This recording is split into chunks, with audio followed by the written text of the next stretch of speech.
Well, today we're going to talk about the mother church model of church planting.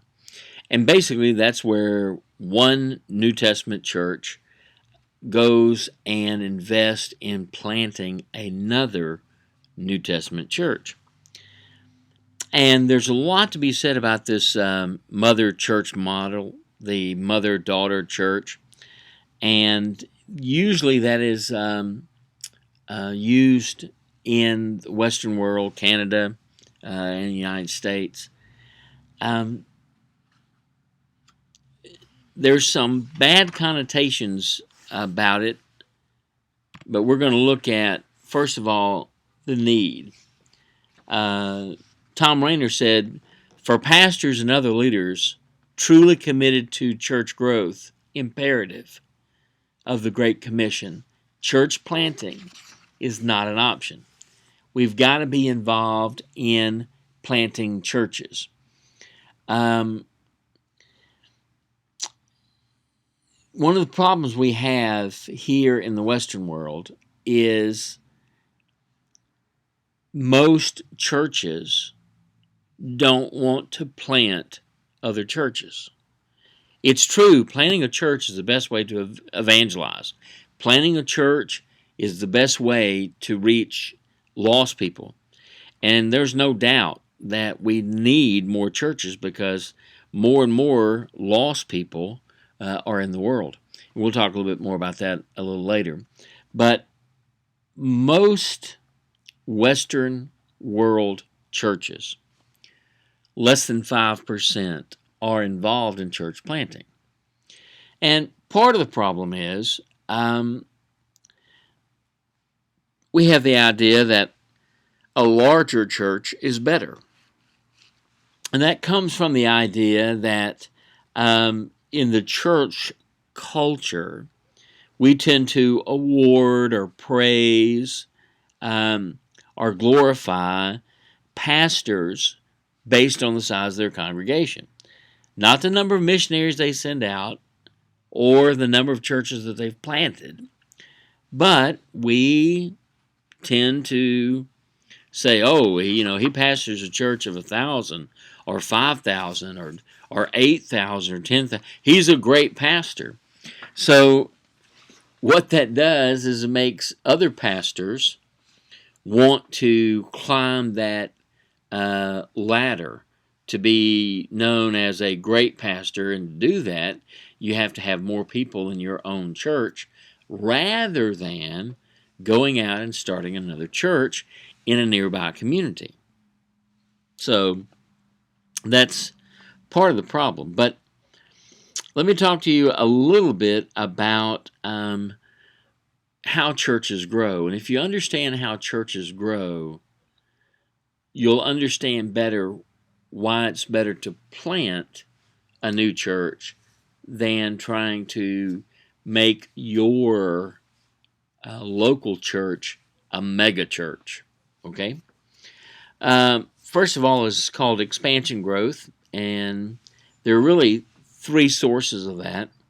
One is the congregation is leading people to Christ, and if you have a well-mobilized congregation, then they're going to go out and they're going to be sharing the gospel, and you're going to expand that way.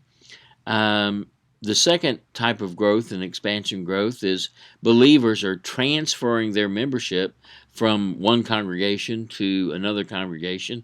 They're moving to your congregation.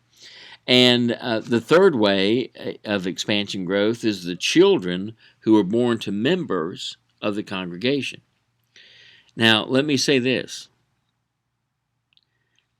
Churches should grow about 3% a year as biological growth.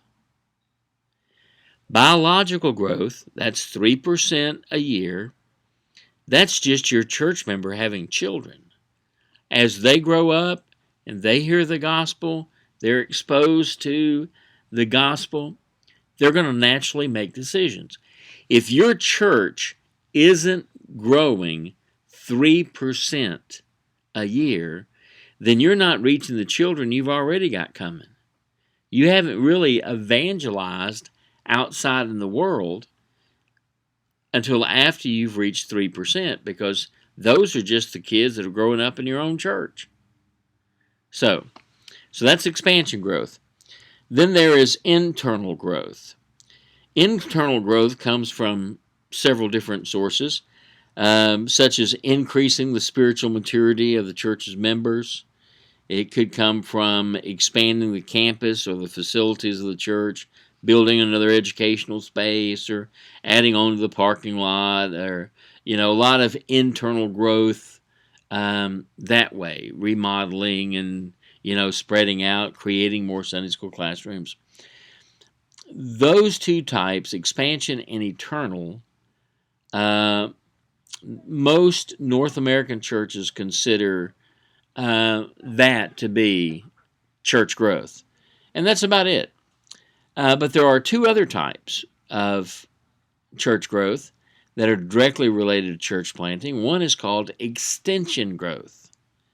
And this occurs in a culture similar to that of the mother church. For example, if a young middle-class African-American congregation experiences extension growth when it decides to plant a church among other young middle-class African-Americans.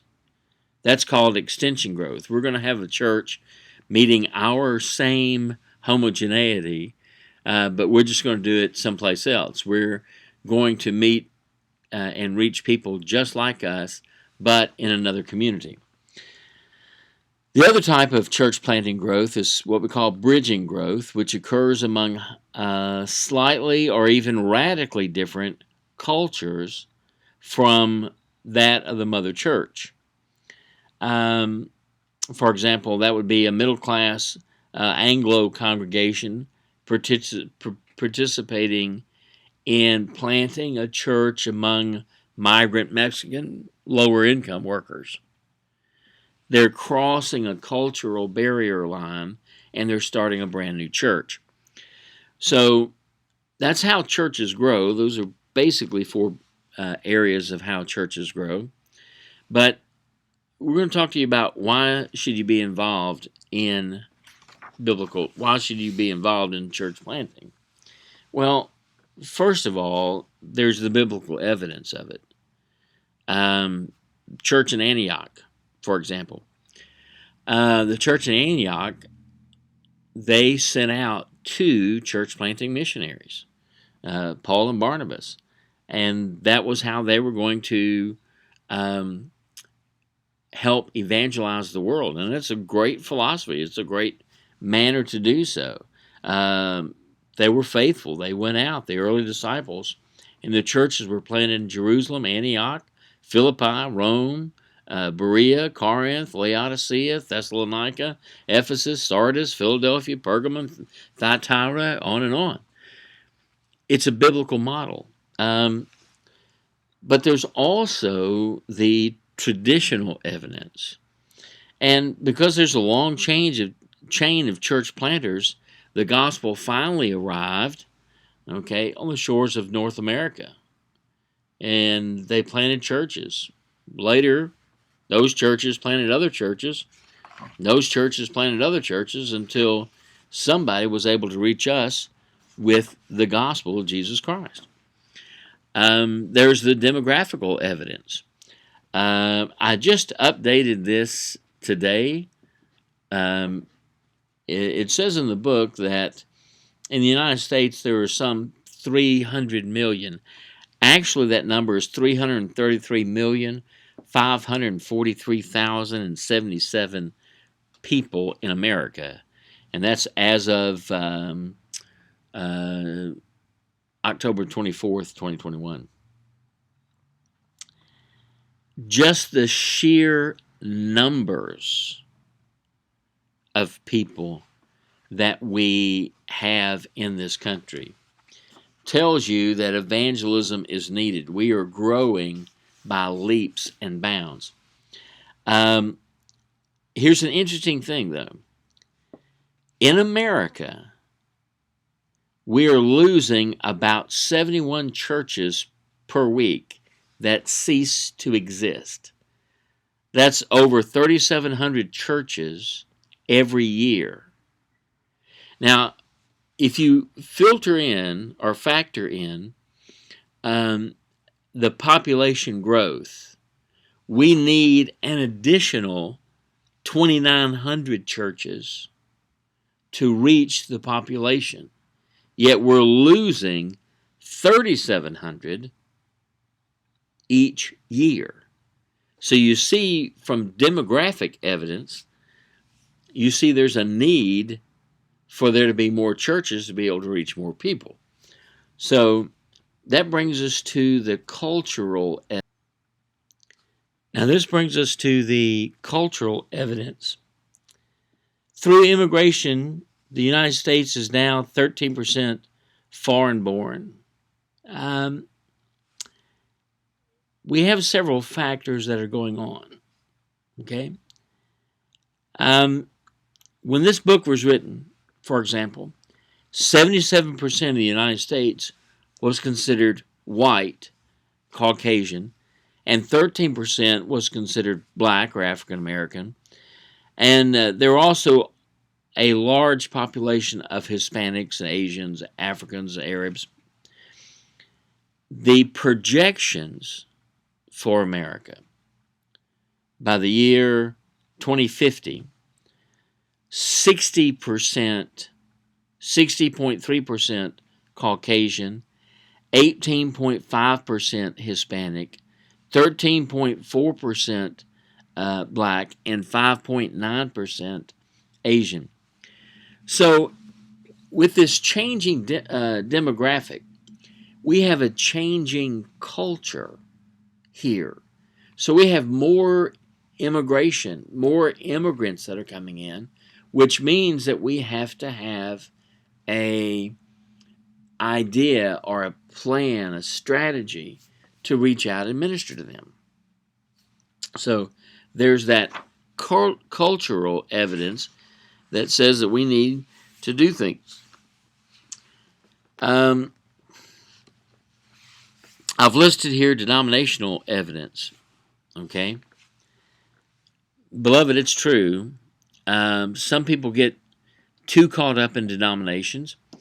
Others devalue denomination. But the fact of the matter is this. Okay? If you don't plant churches, you're not going to survive.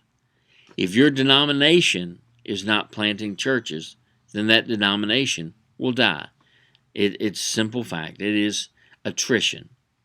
So, if you want to consider that, you want to continue in that line. Historically, Methodists and Baptists have experienced the importance of church planting. It was both the Methodist and the circuit riding preacher and the Baptist farmer preacher who pioneered the land and planted the churches. Such missionary efforts propelled these two groups to become the largest U.S. Protestant denominations in the 19th and 20th centuries. And it's because we were planting churches.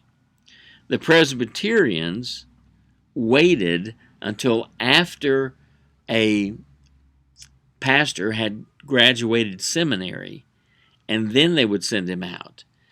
The circuit-rided preachers waited until there were 5 churches who needed a pastor, and then they put him out riding the circuit. The Baptists grew because if there was a man who could read and wanted to preach, we ordained him and he became the pastor, so they were easy to grow. Now, evangelistic reasons. C. Peter Wagner wrote this: "The single most effective evangelistic methodology under heaven is planting new churches. A new church tends to grow faster than an old existing church. A new church generates new excitement, primarily because they're planted in a new area where the ground has never been worked before. So it's easier and often fruitful for them to do so. Now, we need to understand that the need is going to be great, but we've got to be able to continue evangelizing and reaching out. You can't simply put a sign up and say, well, we have presence evangelism. Everybody knows where we are. They're going to come. That worked in 1945 and 1946 and 47, but it doesn't work now. Men coming home from World War II wanted their children to go to church. They wanted their family to be in church. And you could put a sign up and people would just flock to it. But it's not that way anymore. Let's talk briefly about the religious evidence. Christianity grew by only about 5% between 1990 and the year 2000. It's actually going down. We are actually losing ground each year. A couple of things I want to throw out to you. In that same time frame where Christianity grew 5%, the non-religious secular world increased by 110%. Islam by 109%. Buddhism by 170%. Hinduism by 237%. New Age, 240%. Deism by 717% increase. Sikhism, 338% increase. You see all these other cults increasing by hundreds %, and we're only increasing by 5%. There's religious evidence that we need to be out there planting churches. And then there's economic evidence, okay? Biblical church planting can be one of the most inexpensive evangelistic ministries of establishing churches. It often costs little or nothing to help plant a church someplace else. You can help in a variety of different ways. You may have some land, or some church member may want to donate some land.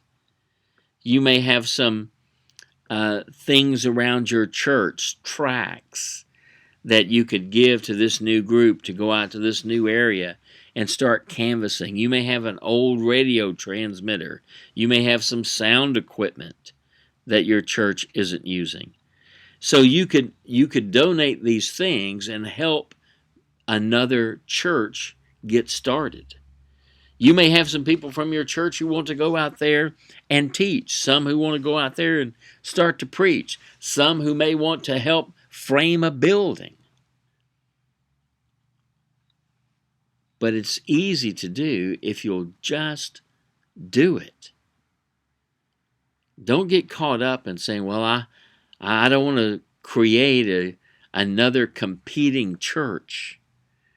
I want to be able to grow a mega church right here in Chicken Switch. No, beloved, we need to have that heart that Christ had of seeing more churches planted, of sharing the gospel in the best, most effective way. Let me encourage you to read this chapter and get ready for the Mother Church Part 2.